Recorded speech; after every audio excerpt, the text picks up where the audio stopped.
डेगवा से डेगवा बाजे बिचरनवा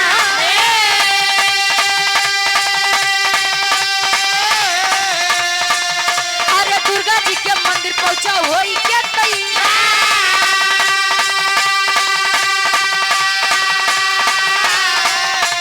पहले आवाहन जब पथरी के राजा दुर्गा माई मदद से पहली नक्शा सबसे पहले आला बलि तब के चढ़ावले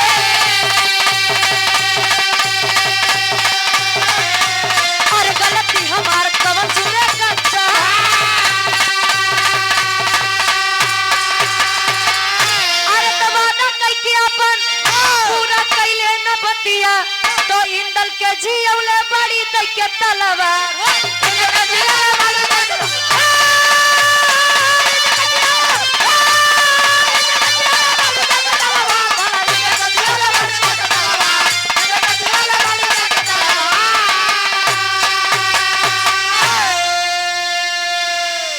बिरहा हमारे एकदम करीब में बा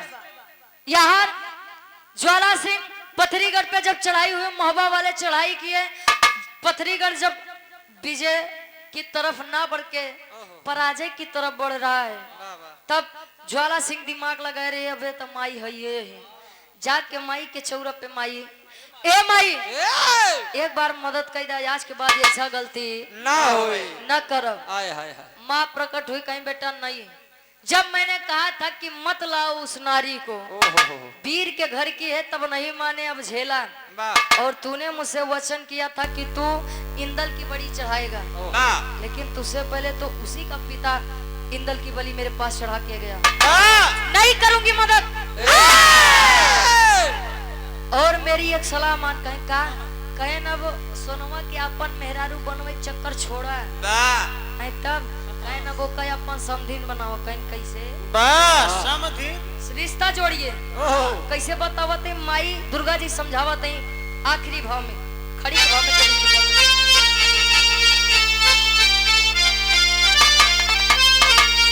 अरे काली दुर्गा ज्वाला से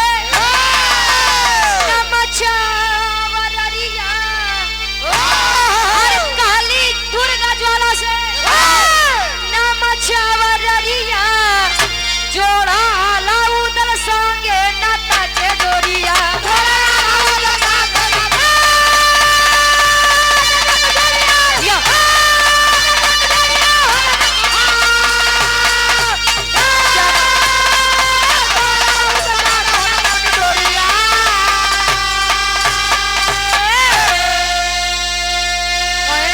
बचाना चाहते हो तो अपनी बिटिया सुबह पंखनी का विवाह इंदल के साथ कर दो ज्वाला सिंह मान गया हो तका अरे सुबह पंखनी से भैले इंदल के बियाह हो डोली चली दही छन यही मोहब्बत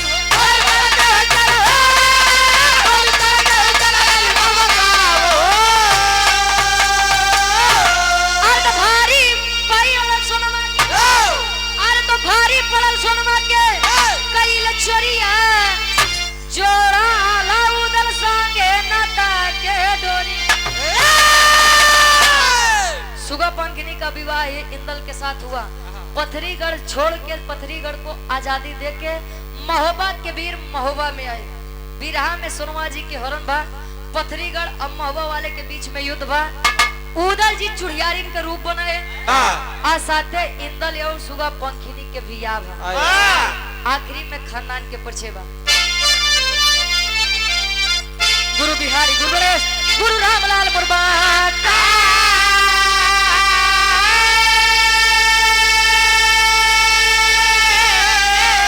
अरे स्वर्ग से चंद्रिका कवि होए रे विजय पताका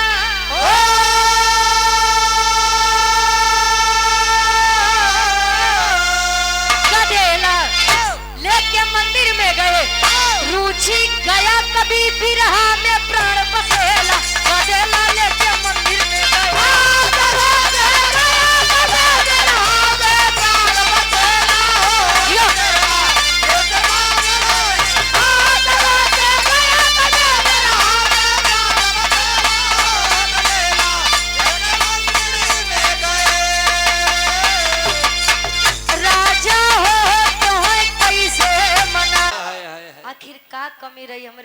के प्रेम में हाय हाय हाय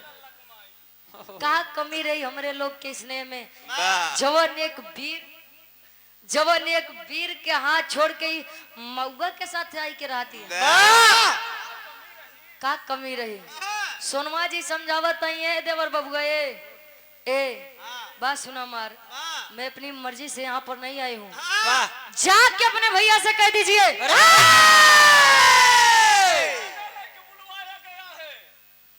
एक महीना के अंदर अंदर अगर हम कहीं से न लेके गए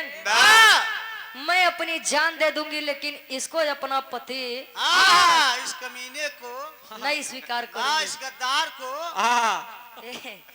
अब इतनी बतिया जब उदल जी सुने कहे अरे भैया के का जरूरत जिया था ही। एकरे खातिर तो हम हवे जियत है। चूड़ी तर के फेंक के उदल करत है का बिरहा के आखिरी गीत लगत बा।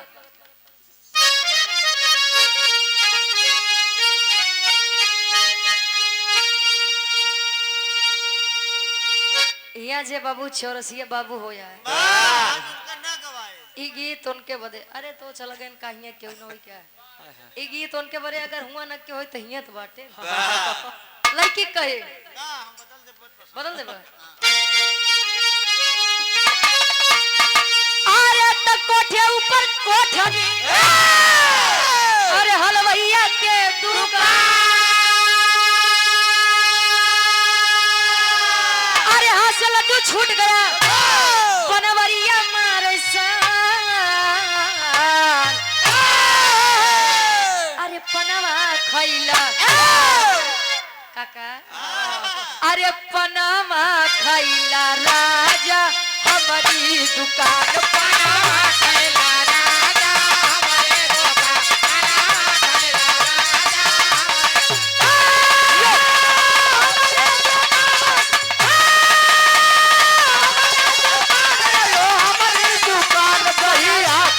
राजा यही लिया दुकान दहिया खाइला राजा यही लिया यार हम पनवा खाई ल कहे काहे का अहिरे के दही सबके नहीं चाचा उनका बताई दे मां कुछब है ए भैया अहिरे मां आवा भाव में कवि जी लिखत है उदल जी करत है का अरे तो चूड़ी तर के फेंक के अब खींच लिए तलवार अरे कहाली सुनवा मारी जो देवर अरे पैया धरी तो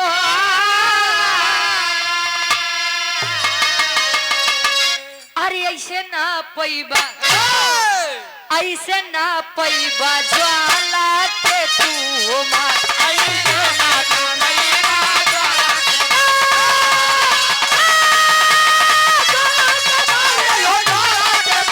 ऐसे ना पैबा ज्वाला के हो ऐसे ना पैबा ज्वाला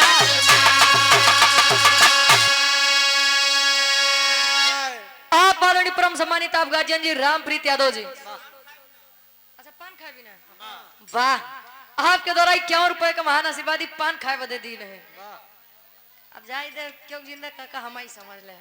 ए भैया उदल जी जब यार तलवार निकाले सोनवा जी कहिए बाबू इधर आओ। ए इधर आओ आयन कहन का बात बा आयरा वीर कमासिन से आप गार्जियन जी के द्वारा 100 रुपए का महान आशीर्वाद कहे भाभी आप मत रोकिए मुझे अच्छा भाव कुल मारा था तू ही लोग खराब कर रहा था। नहीं छोड़ूंगा इसे साला गद्दार कहीं का मेरी घर की इज्जत पर हाथ डालेगा कमीने को छोड़ूंगा नहीं कहे ना ऐसे ना मार पाबो कहीं तब कहे न रे वो दुर्गा माई से वचन दी है बाकी अपने लड़का इंदल के बलि बेदी पे चढ़ाई और जब ले बेदी पे नहीं चढ़ाई दे तो वो कर तू कुछ ना कह पोबा कहे तब कहे अगर यहाँ से कुछ करे को तो पहले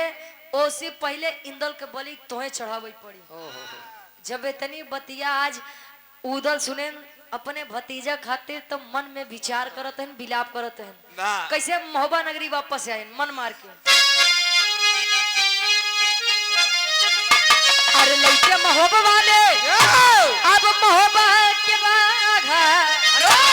अरे उदल का रोवत देखल तब आल्हा दादा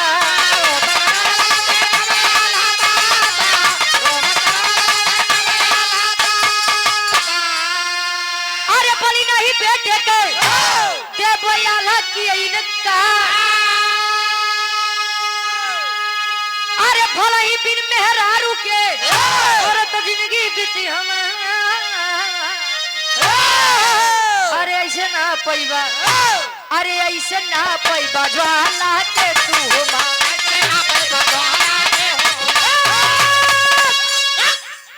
बस कहे नहीं मार पाओगे आए आल्हा जी जब उदल जी को देखे कि उदल जी विलाप कर रहे गए पूछे भाई क्या हुआ क्या दिक्कत है अरे वाह सारी घटना बताए और इतनी बतिया आल्हा जी सुनते मान खड़े हो गए कहे नहीं नहीं ये नहीं हो सकता हम मेहरारू बिना का जीवन व्यतीत कर दे लेकिन कहा कि अपने लड़का के बलि चढ़ा दी थी कदापि नहीं हुई सकत वंश खातिर तो दुनिया रोती है एक बार जान ले लोग कहा थे भले कि बिटिया बेटवा एक समान लेकिन जो घरे बेटवा न रहा है जे पढ़ा लिखा शिक्षित है उनका तो ठीक बा लेकिन जकरे घरे बेटवा न रहा है दिमाग के पौने 3 वाले भैया उनके खातिर बिटिया कोने मामले में नहीं है एक बात जान लीजिए लड़कियां लायक रहा है न लायक रहा है वो बात के बाद है लेकिन वंश सब मांगते हैं आज जब इतनी बतिया आल्हा जी सुनन कहीं नहीं हम मेहरारू दूसर लिया ले वो चली जाए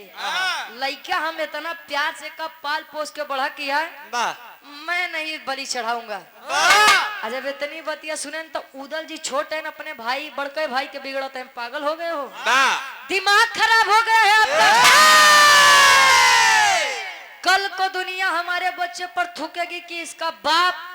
अपने मतलब के लिए अपनी पत्नी को दूसरे के हवाले छोड़ दिया अच्छा इंदल के हाथ पकड़े माई दुर्गा के चौरा पे आइन तब तेरी के भाव में कवि जी लिखते हैं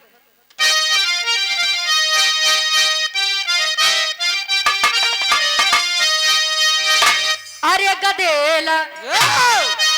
लेके मंदिर में गए अरे गदेला लेके मंदिर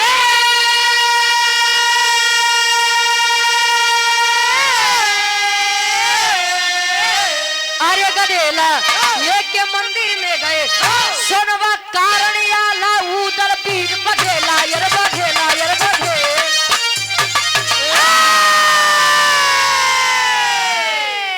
मंदिर में लेकर आए जैसे बच्चे की बलि चढ़ाने लगे आल्हा और उदल जी ध्यान देंगे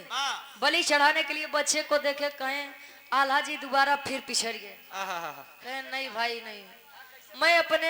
जिगर के टुकड़े अपने कलेजे के टुकड़े को ऐसे नहीं काट सकता मैं नहीं काटूंगा बाबा सोनमा कहीं पड़ी रह इतनी बतिया जब इंदल सुने सोचिए छोटा सा बच्चा समझा रहा है पिताजी वैसे भी ये तन नाश्वर होता है वैसे भी एक दिन मिट्टी में मिल जाएगा अगर मेरा यह तन मेरी माँ के लिए कुर्बान हो रहा है एक माँ के लिए दूसरी माँ की चरण में जा रहा है तो मैं या बलि देने से पीछे नहीं हटूंगा बलि चढ़ाइए आप लड़का के बात मान के आज जैसे बलि चढ़ाए माँ दुर्गा प्रसन्न होकर दर्शन देती है आज जब दर्शन देता आल्हा उदल से कहा थी का पापड़ के भाव में कवि जी लिखा था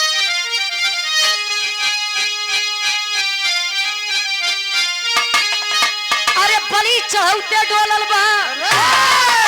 अभी असनवा दुर्गा बोली हो अरे बलि चढ़ौते डोलल बा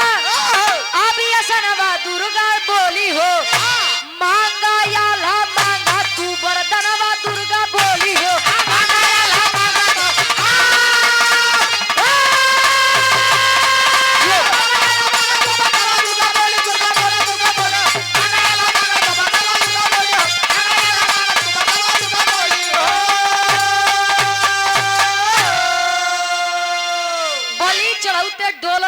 सनमा दुर्गा बोली हो